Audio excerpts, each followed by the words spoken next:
Praise the Lord. Heavenly Father, we want to thank you this morning. We return all the praise and all the glory to you. We say there is none like unto thee, none can compare to you, O God. You are awesome, you are mighty, you are great. Father, thank you for this awesome privilege, this awesome opportunity to be able to share your word this morning.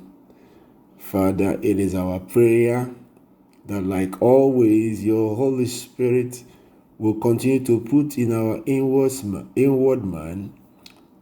inward parts, the word of God, and will continue to write upon our hearts, upon our consciences,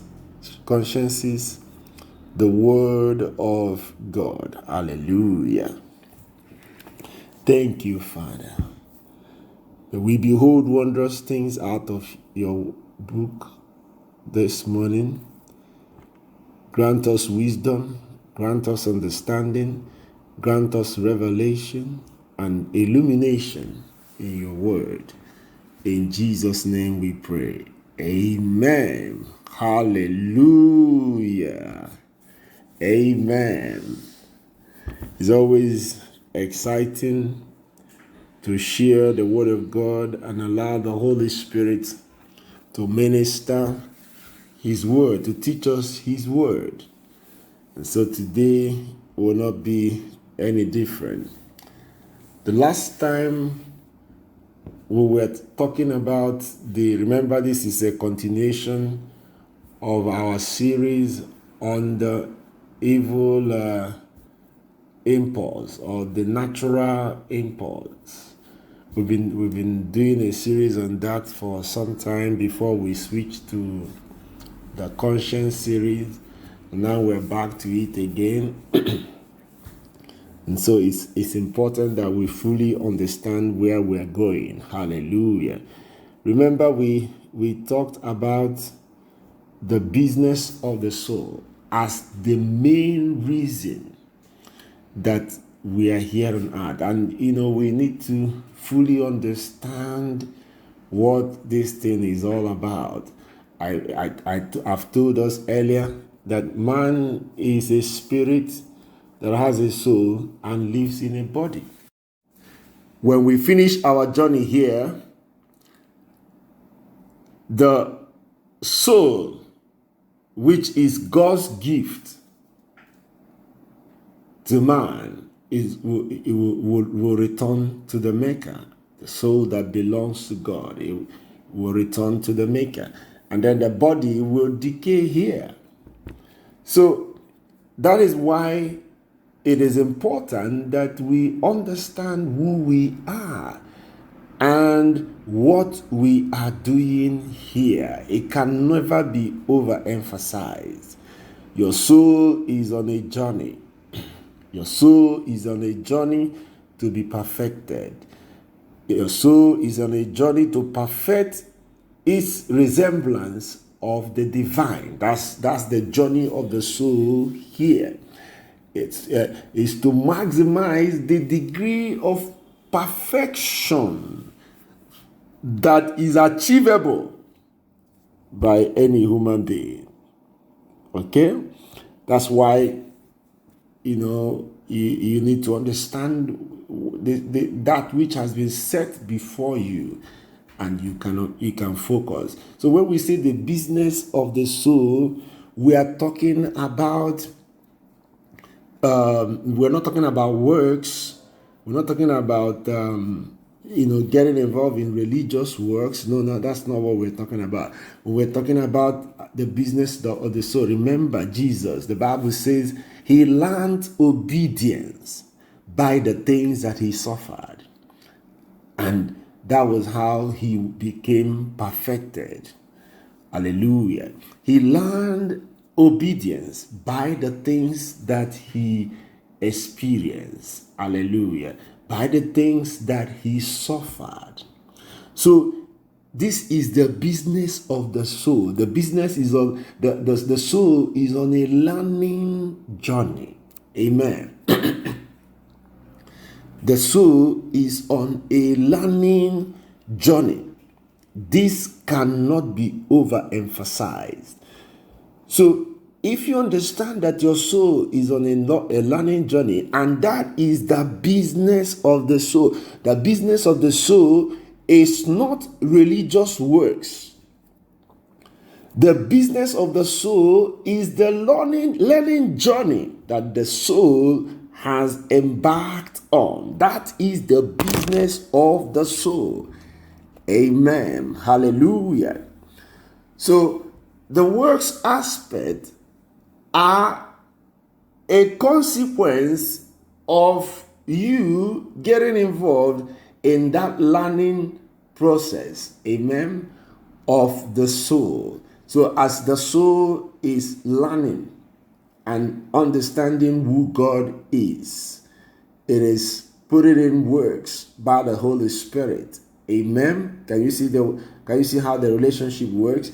As it is learning, as it is learning, gaining knowledge, gaining understanding, getting wisdom, it's now allowing the Holy Spirit to work out those things. So that's how it works. That's how works are produced. Amen. Praise the Lord. So it's not for the works. The business of the soul is the learning experience of the soul, is the development, the growth unto perfection of the soul, not necessarily the religious works. Hallelujah. Now, it's important that I make that decision, that distinction, because when we talk about the business of the soul, many times we think it's about, good works and, helping people, loving your neighbor, and, all those things are the products or are like the fruit of the Spirit. Amen. It is called the fruit of the Spirit. It's not, you are not the one who is executing it. It's the fruit of the Spirit. So when you take in the Spirit, you open up to the Spirit through understanding, through that learning experience. Then the Spirit now begins to produce these fruits or fruit in you. Hallelujah. Praise the Lord. I hope you're getting how this thing works, so that there's no confusion when we talk about the business of the soul. Amen. Hallelujah. So last week we were last time was on Sunday, we were talking about how the Word of God encourages us not to be drunk with wine wherein in excess, but he said we should work towards allowing ourselves to be filled with the Spirit. Amen. To be filled with the Spirit. And so it is important for believers to understand how to allow your mind to be filled with the Spirit. Now understand that first and foremost, the blood of Jesus has done a work in your life, okay? The blood of Jesus has allowed the new man to take over the higher form of your soul. So the Holy Spirit is dwelling in your new man. Hallelujah. Praise the Lord. Now, that is the reality that that has taken place, because the Holy Spirit now purging our conscience from dead works open the door for communication with our base soul. Amen. Or the animal form. Hallelujah. Now it says be filled with the Spirit. In other words, let our consciousness be filled with the Spirit. Not just our consciousness, our mind, because our mind, our consciousness is one of the aspects of our mind. Amen. Hallelujah. Now it says, let the Holy Spirit fill our mind. Our mind is a set of our thinking faculties. Our thinking faculties that comprises of our logic, reasoning, language, musical ability, emotions, consciousness. So the mind, our thinking, our perception, imagination, creativity, all these things are the aspects of our mind. It maybe can be categorized as the cognitive abilities of the mind. So we are able to perceive, we're able to imagine, we're able to think, we have memory, we have consciousness, we have reasoning. Amen. Hallelujah. We have language. Very, very important. Language. We have language. So, and we have abilities, innate abilities also, that all these form part of our intelligences.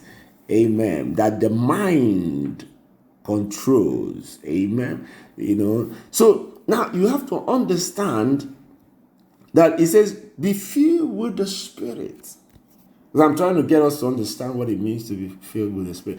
In other words, where the scriptures is telling us to open up our mind so that the Spirit can also dwell in our mind. It says, do not fill your mind, because what happens when you take in alcohol, okay, or any other substance? What happens is these things affect your mind. Okay, now the Word of God is saying to you, don't be drunk with wine wherein in excess, because this is the reason why people get drunk. They want their consciousness, they want their faculties and everything to be overwhelmed, to be intoxicated. Amen. To become high. Hallelujah. To operate under that influence of that intoxication or addiction or whatever it is. But the Word of God is saying to us, don't be drunk with wine wherein in excess. Don't allow your intoxication. Don't allow your mind to be overwhelmed, to be burdened by alcohol or any form of addiction. But allow your mind to be filled with the Spirit of God. In other words, allow your intelligences to be occupied by the Spirit of God. That's what it means. So now the Holy Spirit, who is now already dwelling in your new man or housed in your new man, is able to move into your consciousness. Hallelujah. The consciousness in your mind. He's able to move into your mental faculties. He's able to move into your language intelligence. Amen. He's able to move into your emotional intelligence.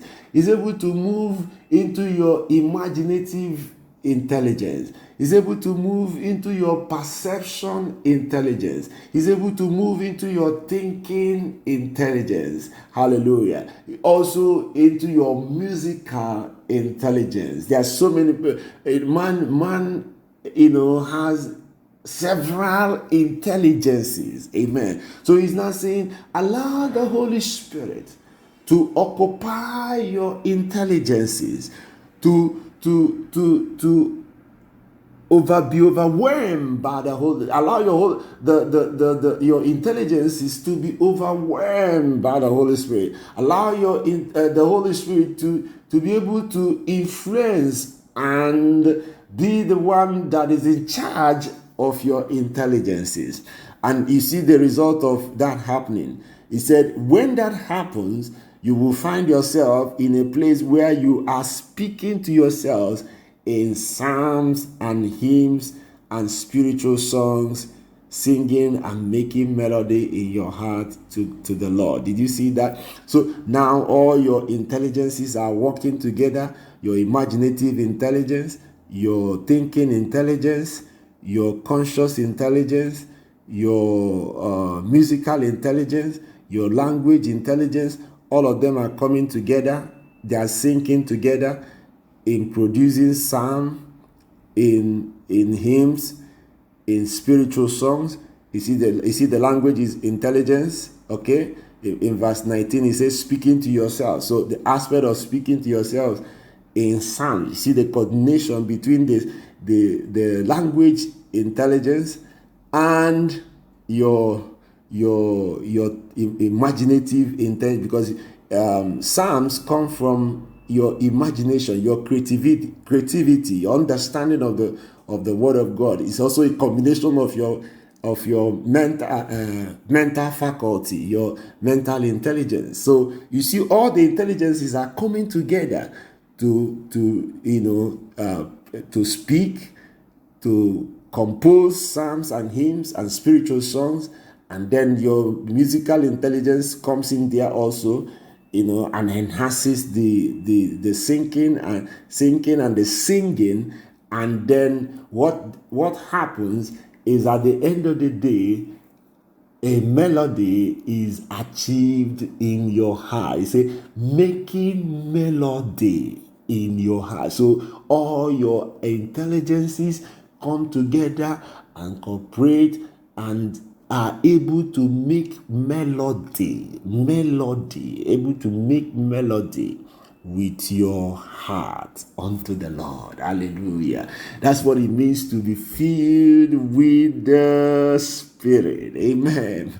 Hallelujah. You see, and then the resultant fruit from all this will be that your mouth will open up and be giving thanks always for all things unto God and the Father, in the name of the Lord Jesus Christ, knowing that God is perfectly in control of your life, perfectly in control of everything that is going on in your life. When you come to that place, all that can happen is that you will be in a place of thanksgiving. You see, these things have a way of working out themselves naturally. They are not what you form. It's not an emotional roller coaster. You try to force yourself to do what you do not have the capacity, or what is not in you.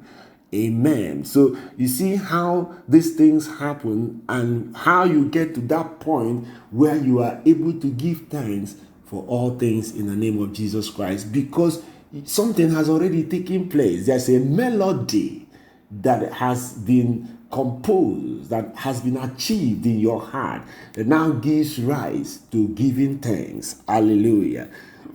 Praise the Lord. So remember, we're talking about the business of the soul, the learning experience. We are talking about it because that is the purpose why we are here on earth.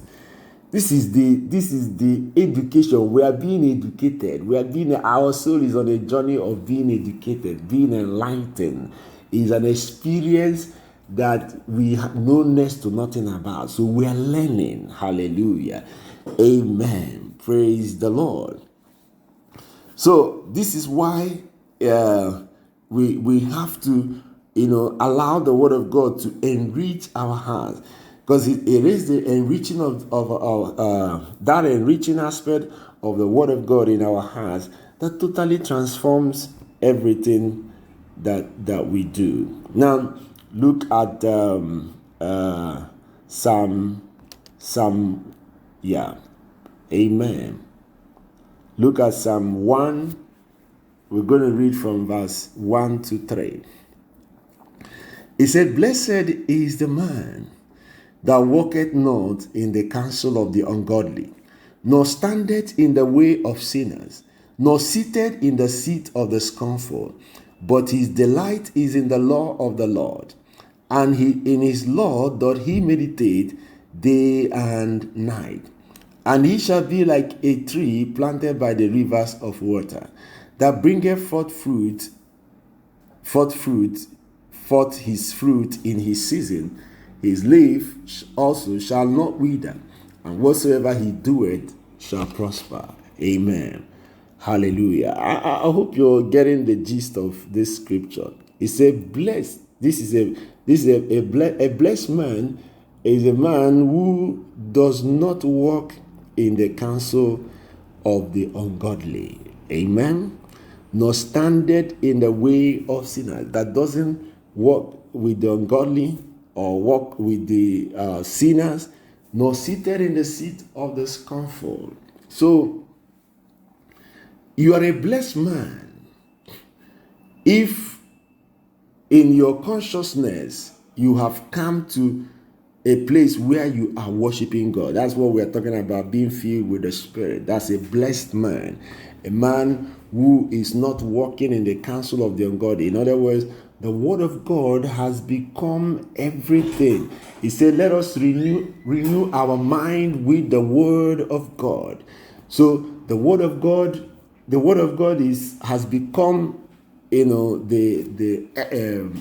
everything as far as working out our salvation is everything about this learning process that we are onto, is everything about bringing us unto perfection, growing us in the knowledge and understanding of God. So this is all that this thing is all about. This is all that it's talking about. So the word of God puts us in a place where we are no longer, enlightens our mind, enlightens our consciousness, our intelligences, as to not to be walking in the counsel of the ungodly. Did you see how that works? Is the enlightenment that is coming from the word of God that is going to cause us not to walk in the counsel of the ungodly, nor stand in the way of sinners, nor sit in the seat of the scornful. This happens as a result of our minds being fed with the word of God on a constant level. Amen. Hallelujah. He said, that's why he said, this book of the law shall not depart out of thy eyes, for thou shalt meditate therein day and night. Observing to do all that is written therein. So you see a situation here now, because remember I told us that all this has to do with the reprogramming. The Bible talks about the renewing of the mind, the reprogramming of the mind, the reprogramming of particularly our subconscious mind that controls 95% of our activities. Amen. What the word of God does is that the word of God captures our conscious mind, and when it captures or convinces our conscious mind, it is now able to move that understanding, that knowledge, and everything that it is receiving into the subconscious. That happens through prayer, through meditation, and through performance of the word of God. So it says, blessed is the man who is engaged in the performance. He has been instructed. Blessed is the man who has been instructed in the word of God, who has allowed the word of God to get into his subconscious, and he's now practicing, as it were, righteousness. So he said, blessed is the man that walketh not in the counsel of the ungodly, nor standeth in the way of sinners, nor seated in the seat of the scornful. All these things are the things that reprogram the subconscious mind. Amen. I hope you're getting what I'm talking about. That's how the subconscious mind is reinforced in the reprogramming that is taking place via the Word of God, by performance of the Word, by actually following through with what the Word of God is saying. So all these things are integrated, they are together. So that's why that's why James was writing, and he said, faith without works is dead. In other words, works complement faith and faith complement works, and they are inseparable. Amen. Hallelujah. So it's all about, all these things talk about what goes on in your mind, particularly your subconscious mind. There's a battle that is raging in your subconscious mind, a battle of control. Okay, so the new man wants to take over your mind completely, but there's resistance coming from your members that have already been instructed in sin by the old man. So you have to understand that's why the Bible says, the spirit is contrary to the flesh. Okay, and they are contrary, keep warring against each other. So you understand why the scriptures is talking about that.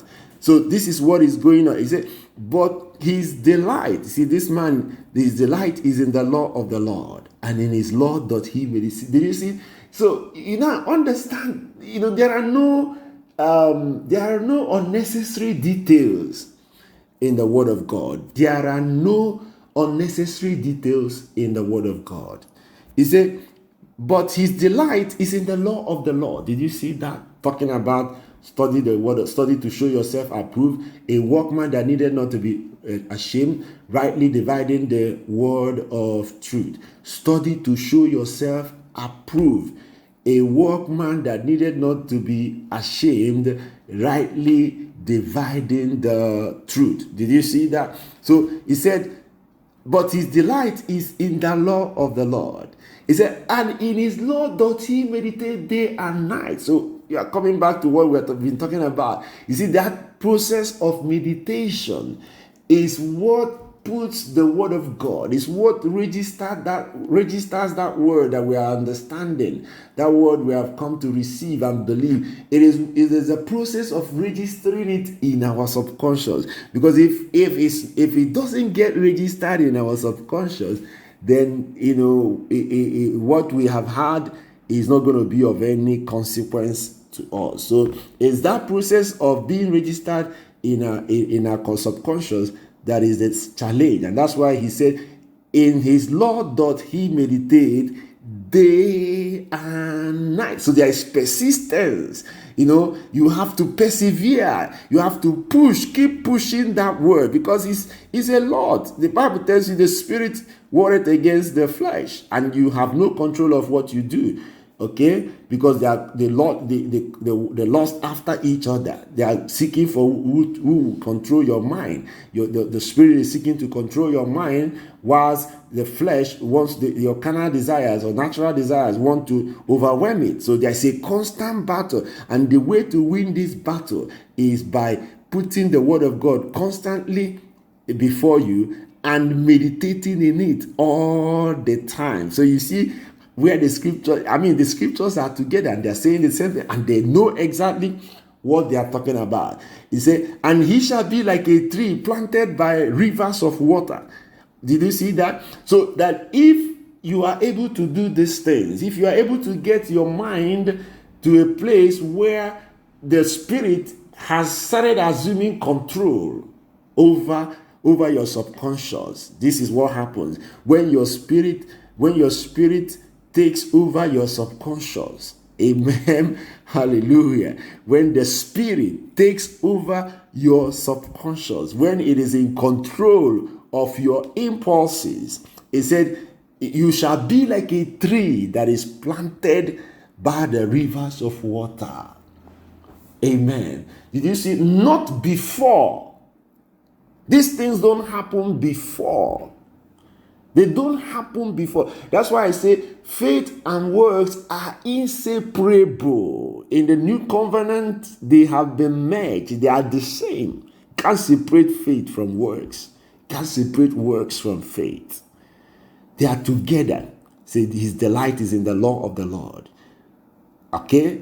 And in his law doth he meditate day and night. And of course, he said, blessed is the man who walketh not in the counsel of the wicked, or counsel of the ungodly. So you see clearly that these things, the performance, meditation, study of the word, all these things come to play as far as putting you in a position where you are like a man that is by the plant that is planted.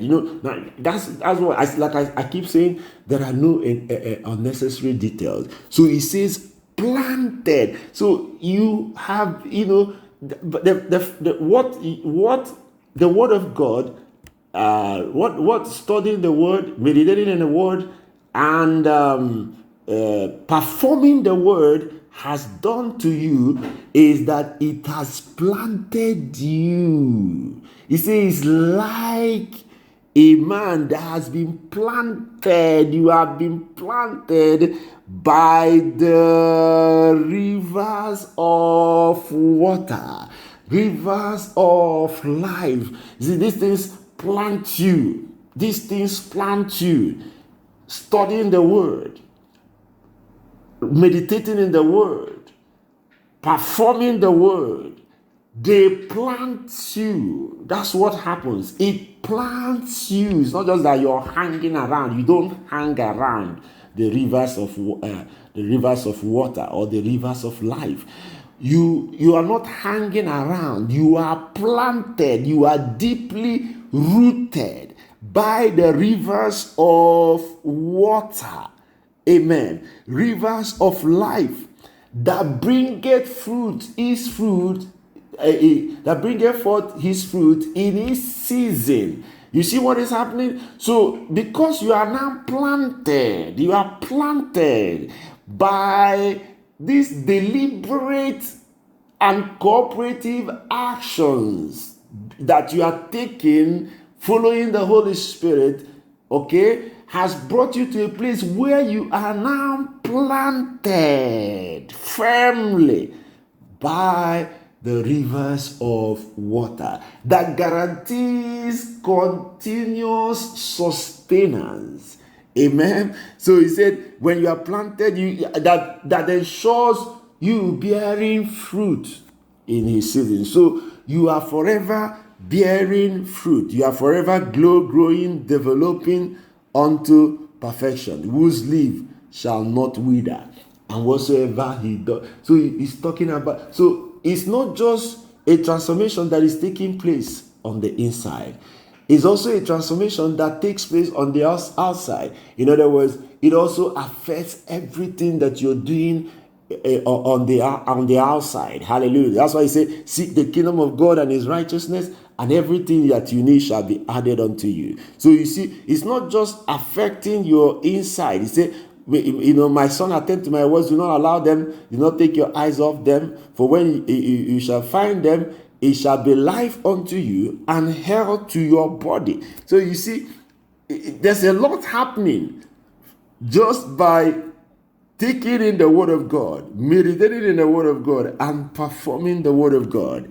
Okay? He said, and your leaf shall not wither, and whatsoever you do shall prosper. You'll be in that place where the wisdom of God, okay, where the wisdom, the strength, and all the resources of heaven are made available to you in all your endeavors. That's part of what you gain by doing this. Hallelujah. Amen. So you see that it is important that we keep paying attention to the word of God, because that's how our lives are greatly influenced and changed. Okay, now quickly let's go to 1 Timothy chapter 6.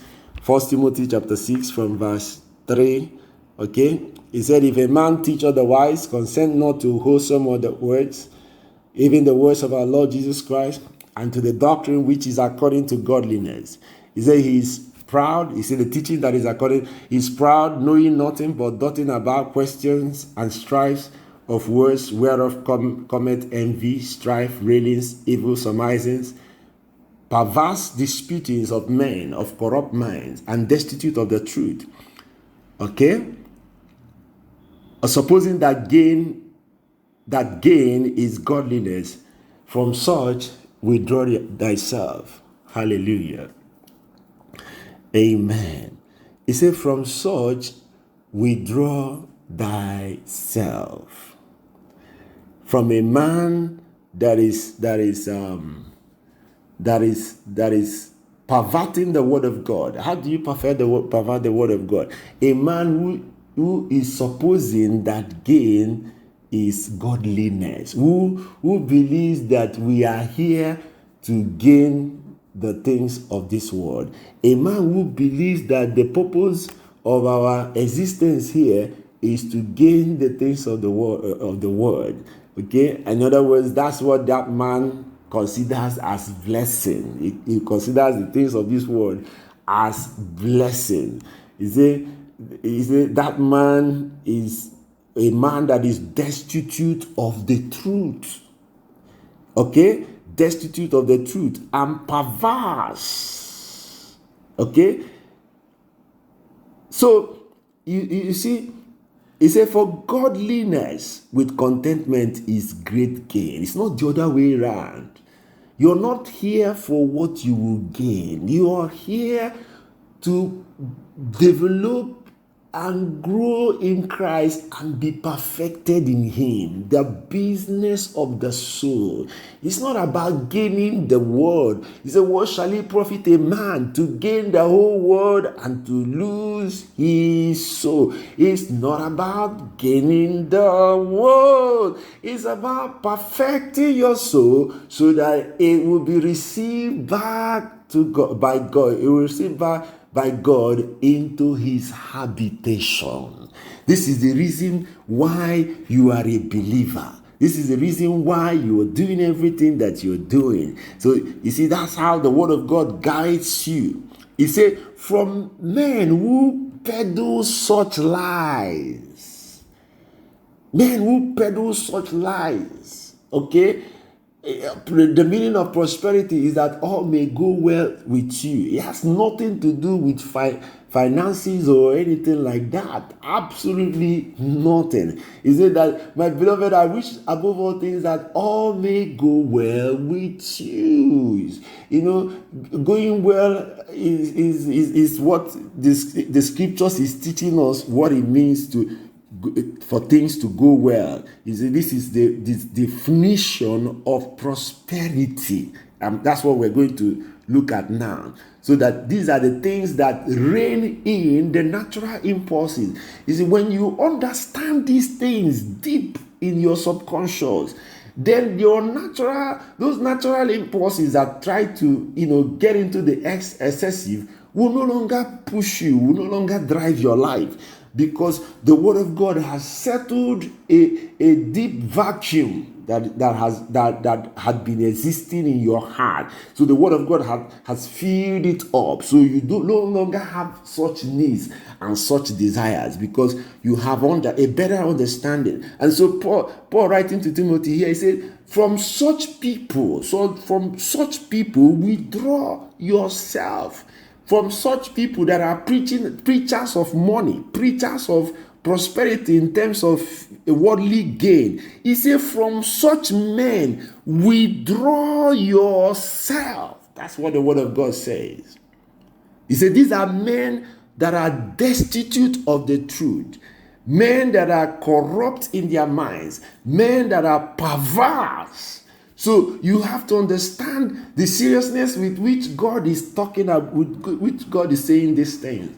He said, from such people, withdraw yourself, because they do not have any understanding of the business of the soul. They have no understanding whatsoever of the business of the soul. Hallelujah. He said, from such people withdraw thyself. He said, but godliness with contentment is great gain. For we brought nothing into this world, and it is certain we carry nothing out. And having food and raiment, let us be content. Let us be therewith content. But they that shall be rich fall into temptation and a snare, and into many foolish and hurtful laws, which drown men in perdition and destruction. Did you see it there? For we brought nothing into the world, and it is certain that we can carry nothing out. Very certain. Okay? So it's not about worldly gain or anything you have in this world. Coronavirus, COVID-19 has done a great job teaching us that. So we're not going to dwell too much on that.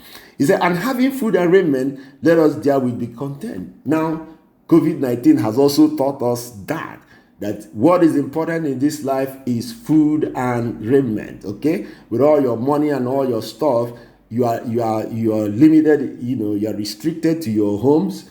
And all that is important to you, while you're restricted in your home, is just food and raiment. Okay, that money is totally useless apart from food and raiment. So he said, having food and raiment, therewith be content. He said, but they that will be rich fall into temptation and a snare. Okay? So, because that puts you in a place of being desperate. And it totally pushes you away from focusing on the real purpose, on the real reason why you are here on earth. He said, for they that will be rich. Okay? That they that their desires will be will be about becoming rich, excessively rich, amen, will fall into temptation and a snare. Do you see that? So there are people whose desire is becoming excessively. That's what he's talking about. For they that will be rich, excessively rich, they are not content with whatever God has given them. They want more. They're interested in show. They are in show off. That's the reason why, they are desiring to be rich. You see, such desires will push you into temptation, into a lot of trials and a snare. So it's like a snare. You're pushing yourself into a trap, and into many foolish and hurtful laws, which drown men in destruction and perdition. Because when that excessive money comes into your hands, it kind of misdirects you. It kind of leads you into living a wayward life, as it were. Hallelujah. Because there's no way you can have such money and not indulge, because the temptation, the lure to indulge will be more on you. You will not be able to control yourself, because now you have been empowered. You have what the flesh wants. So the flesh will trouble you, because you have not fully built up yourself in the word of God. The flesh, the natural impulses will overwhelm your thinking faculties. It will overwhelm it. Because now there is a capacity. They know, your natural impulses know that you have the capacity to indulge in this flesh satisfying adventures. So it's going to push you to a point that you may not be able to restrict it. That's what happens when you have excessive money. Okay? Money that is more than what you need. It becomes a threat to your salvation. It becomes a threat to your life. It becomes a threat to your very existence. And that's what the scripture is talking about. So you have to understand that this is what drowns men in perdition and destruction. Because first of all, it will lead them into many foolish and hurtful laws. Okay, which now drown them men in destruction and perdition. It says, for the love of money is the root of all evil. So when a man who is loving money, as it were, is already misdirected. He's already, because that's not what that is not. It doesn't include what is involved in learning the ropes as far as the business of the soul is concerned. This is nowhere. The love of money is not part of faith. It's not part of the development of the soul, okay, unto perfection. So that is what happens to you He said, the love of money, the moment that love of money takes root in your life and you start desiring to be excessively rich, okay? He said, while some coveted after these things, they advanced it, okay? They advanced the desires. He said they have erred from the faith. So that's how they easily move away from the faith, okay? They moved away from the faith and pierced themselves through with many sorrows. Amen. But thou, O man of God, flee these things and follow after righteousness, godliness, faith, love, patience, meekness. These are all about the fruit of the Spirit. Okay? Fight the good fight of faith. Lay hold on eternal life, whereunto thou art also called, and have professed a good profession before many witnesses. So that's summary of what we've been talking about. Okay? He said, this is instead of pushing after money and after being rich, okay? That should not be the desire of a man who is desiring to be perfected in God, in Christ. It shouldn't be your desire. And that's what the scriptures is teaching us here. That should not be part of you. This should not be part of you, because it negates everything that you're doing. He said, but, O man of God, flee these things. Flee the love of money. Flee this mindset of trying to become excessively rich. Flee from these peddlers, this prosperity in terms of finance peddlers. Flee from them. Flee away from them. That's what the scriptures is admonishing you. Amen. And lay hold unto eternal life, whereunto thou art called. So that eternal, what is eternal life? Jesus said, this is life eternal, that they may know you, the true God, and his only Son, Jesus Christ. That's it. So that's how to lay hold on eternal life. That's the business of the soul. Whereunto thou art also called, and has professed a good profession before many witnesses. Hallelujah. Amen. Praise the Lord. So you see what we are trying to say here. So you can follow through and understand that these things are very, very important. Hallelujah. Now, in saying this, it's also important that we understand that there is a balance. Amen. There is a balance in everything that we do. Okay? Whilst we understand that our life should not focus on the pursuit of earthly and material things. Okay? So, but we also have to understand that there are some things that are in life that are basic. Amen. There are bare necessities in life. Hallelujah. So we have to also engage ourselves in honest work. Amen.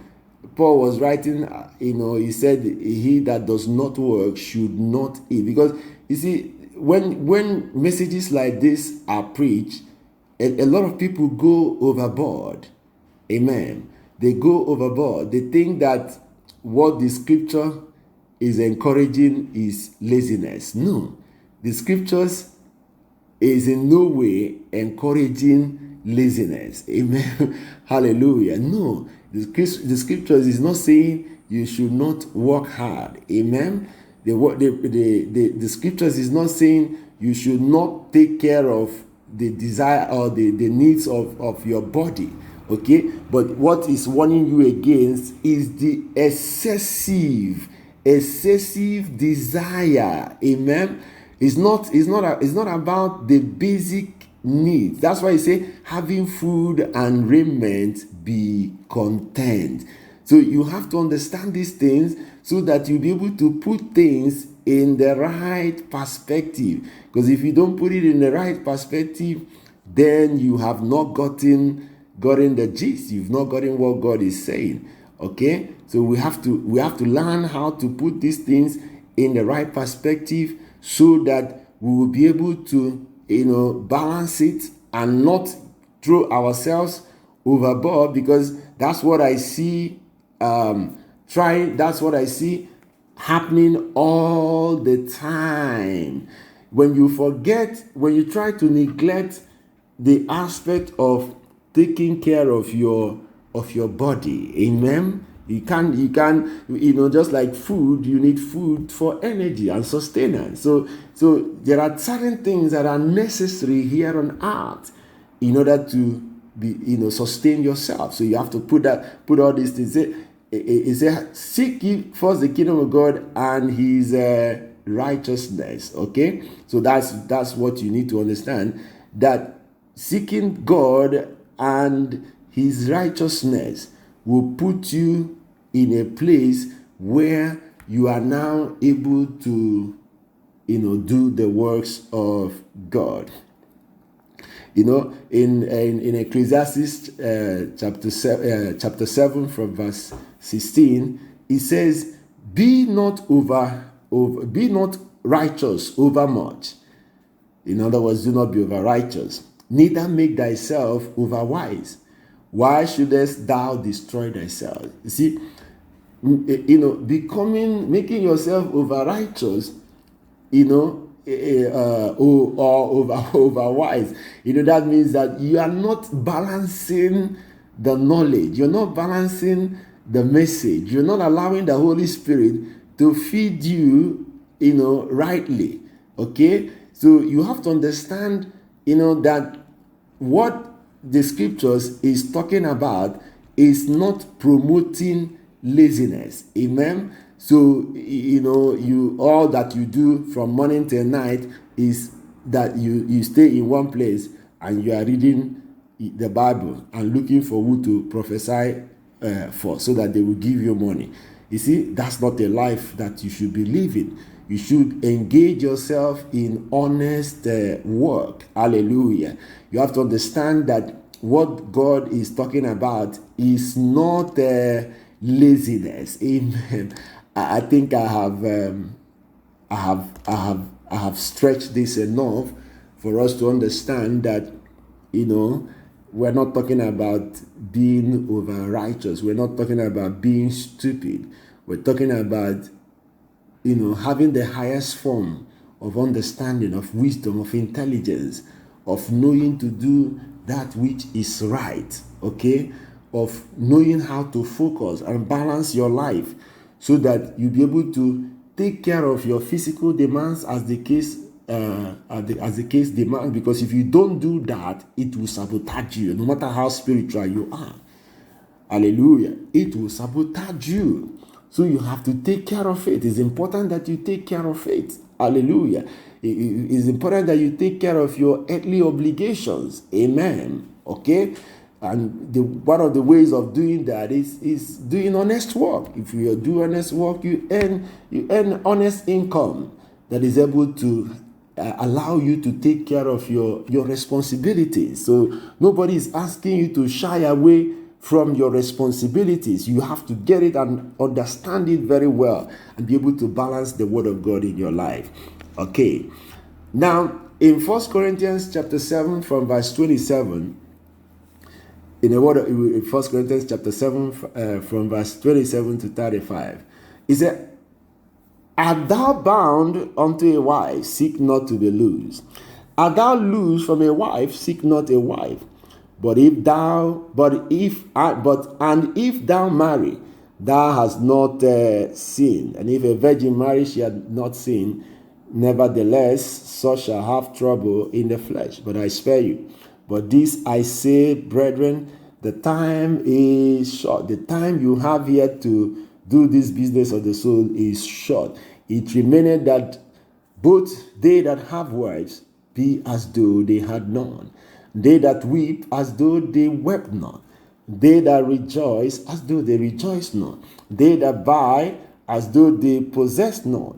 And they that use the word as not abusing it. For the fashion of this world passeth away. But I would have you without carefulness. He that is unmarried careth for the things that belong to the Lord, how he may please the Lord. But he that is married careth for the things that are of the world, how he may please his wife. There is difference also between a wife and a virgin. The unmarried woman careth for the things of the Lord, that she may be holy both in body and in spirit. But she that is married careth for the things of the world, and how she may please her husband. And amen, how she may please her husband. And this I speak for your own profit, not that I may cast a snare upon you, but for that which is comely, and that you may attend upon the Lord without distraction. That's the whole thing we're talking about. Attend unto the Lord without distraction. Not given to the excesses of the natural impulse. And that's exactly what the Word of God does, to help us, to strengthen us, to put us in a place where we're able to have understanding, have knowledge, okay? So that we are not going to be misdirected or carried away. He said, "Art thou bound unto it? Seek not." So, that's for those who are spiritually strong. Amen. He said, "Art thou loosed from seek not to be, art thou bound unto a wife, seek not to be loosed." Okay. So if you're already bound unto a wife, don't bother yourself. Okay. Art thou loosed from a wife, seek not a wife. That might be pretty difficult.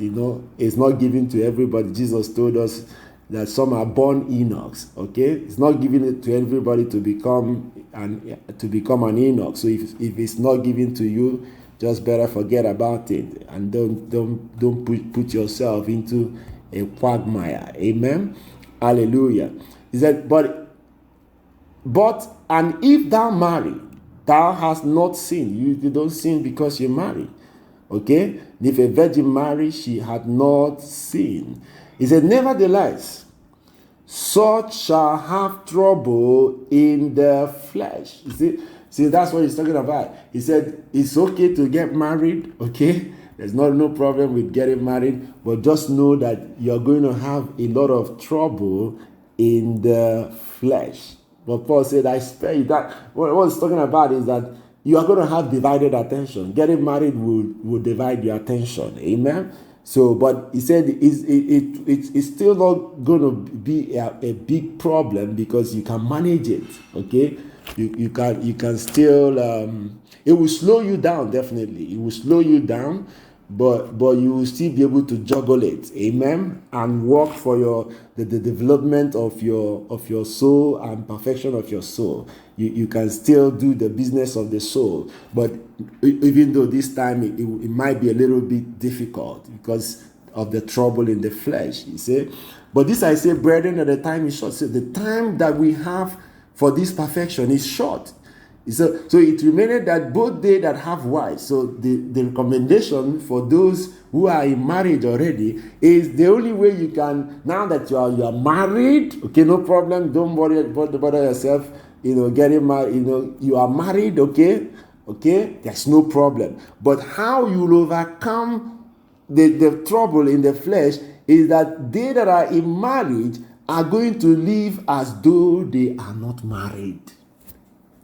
That is just what, we need to take in these things and understand where the scriptures and the word of God is going. He said, they that are married should live as though they are. So if you are not maintaining that standard in your home, just know that you are trying to make a shipwreck of your faith. And they that weep as though they weep not, and they that rejoice as though they rejoice not, and they that buy as though they possess not, And they that use this word, as not abusing it, for the fashion of this word passage. So it's not talking about, it didn't say don't use the word. You can use the word, but don't abuse it. Understand the fashion of these things are passing away. What used to be the in thing today will not be the in thing tomorrow. So why would you kill yourself? Somebody gave his kidney and whatever, liver, just to buy iPhone, the first generation of iPhone. Now you have iPhone 11, but he has already cut off his kidney and his liver for such. And some other time I read in a report that he was struggling with his head as a result of that. He said the fashion of these things pass away. So don't kill yourself. He said make use of them, but not abusing. Don't put so much importance to these things. The fashion of it pass it away. Don't kill yourself over nothing. That's what the scriptures is advising. And that's what can happen to you when you have filled with the word of God. Thank you, Father. Thank you for your word. Let your name be praised forevermore. In Jesus' name, amen.